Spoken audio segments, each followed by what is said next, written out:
Hello students, আমি Nitish sir জ্ঞানজ্যোতি coaching সেন্টারের পক্ষ থেকে তোমাদের প্রত্যেককে জানাই আরো একবার স্বাগত।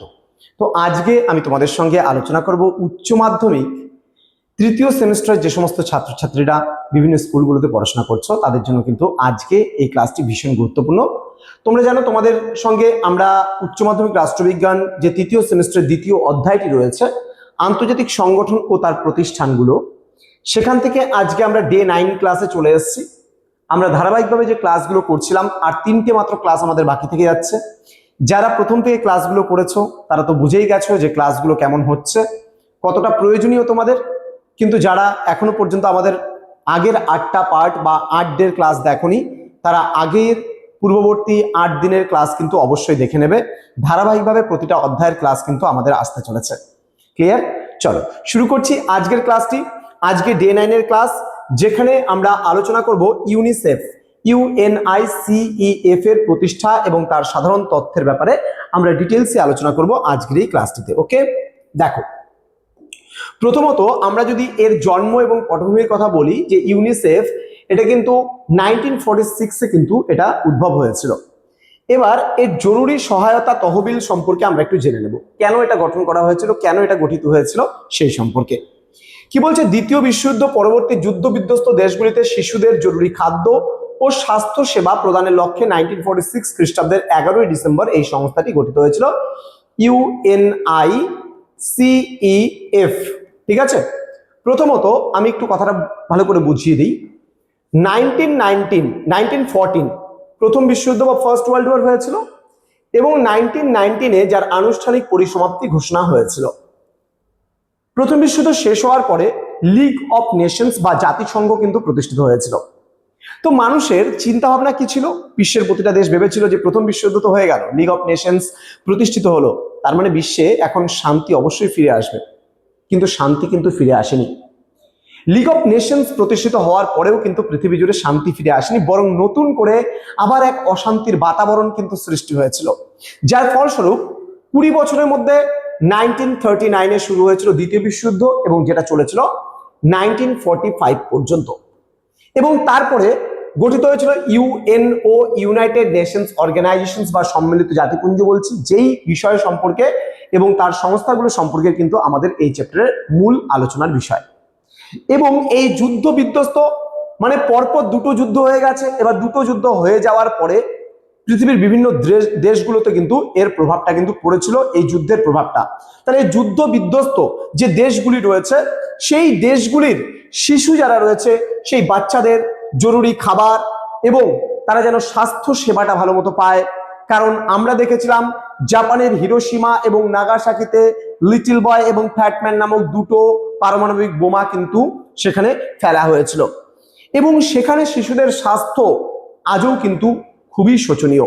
তাহলে দ্বিতীয় বিশ্বযুদ্ধের পরবর্তীকালে শিশুদের খাদ্য এবং স্বাস্থ্য সুরক্ষা দেওয়ার উদ্দেশ্যেই কিন্তু এই ইউনিসেফ বলে যে সংগঠনটি সেটা প্রতিষ্ঠিত হয়েছিল। জাতিপুঞ্জের সাধারণ সভার উদ্যোগে গঠিত সম্মিলিত জাতিপুঞ্জের আন্তর্জাতিক শিশু জরুরি তহবিল বা ইউনিসেফ শিশুদের অধিকার রক্ষায় কিন্তু এক অবিচ্ছেদ্য অংশ কিন্তু হয়ে উঠেছিল। এবার স্থায়ী সংস্থা হিসাবে কি করে এটা বিবর্তন হলো ধীরে ধীরে সেটা তো 1946-এ যখন এটা উদ্ভব হলো তখন কিন্তু এটা স্থায়ী সংস্থা হিসেবে প্রতিষ্ঠিত হয়নি, এটা অস্থায়ী সংস্থা হিসেবে প্রতিষ্ঠিত হয়েছিল। কিন্তু পরবর্তীকালে এটা কিন্তু স্থায়ী প্রতিষ্ঠান হিসেবে আত্মপ্রকাশ করেছিল।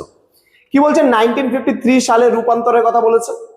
1953 খ্রিস্টাব্দে 6ই আগস্ট মানে অক্টোবর সাধারণ সভা ইউনিসেফ কে একটি স্থায়ী বিশেষ উদ্দেশ্য সাধক সংস্থা হিসেবে কিন্তু ঘোষণা করা হয়েছিল।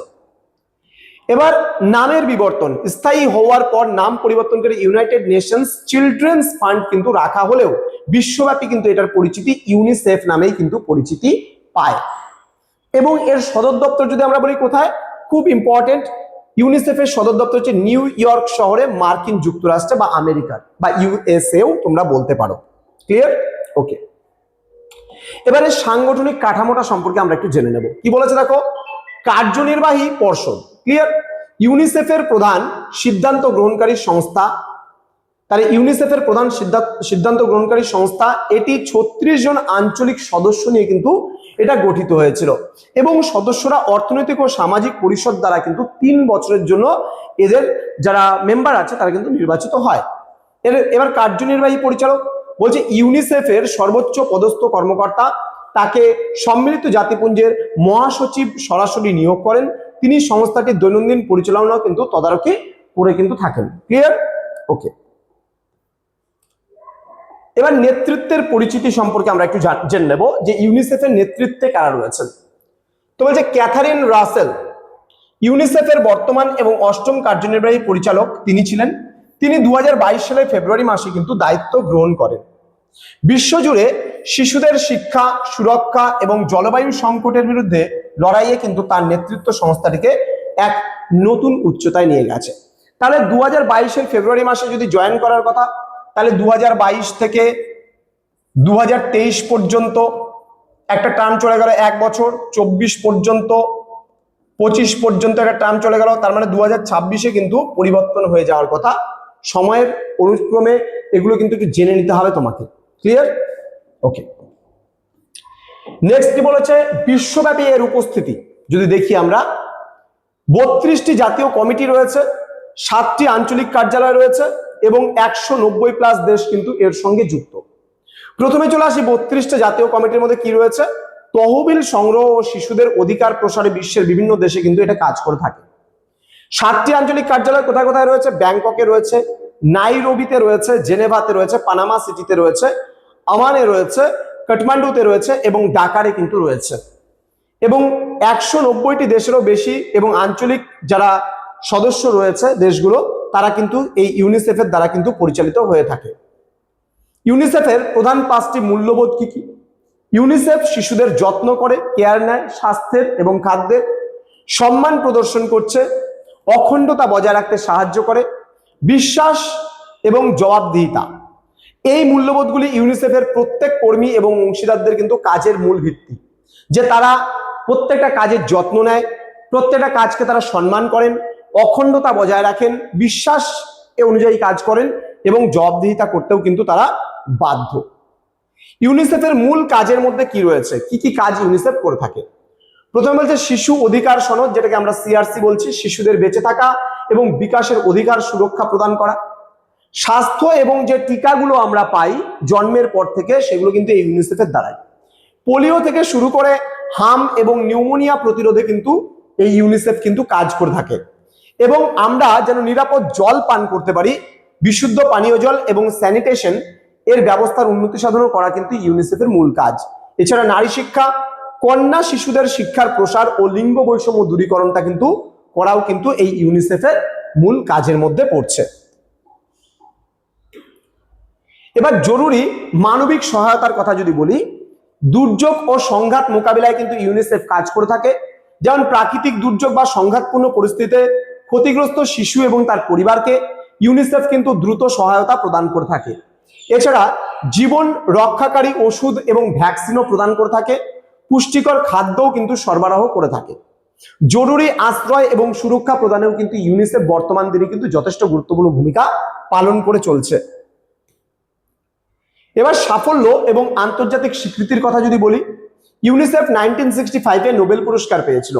জাতিসমূহের মধ্যে ভ্রাতৃত্বের প্রচার এবং ধনী ও দারিদ্র দেশের মধ্যে বৈষম্য কমানোর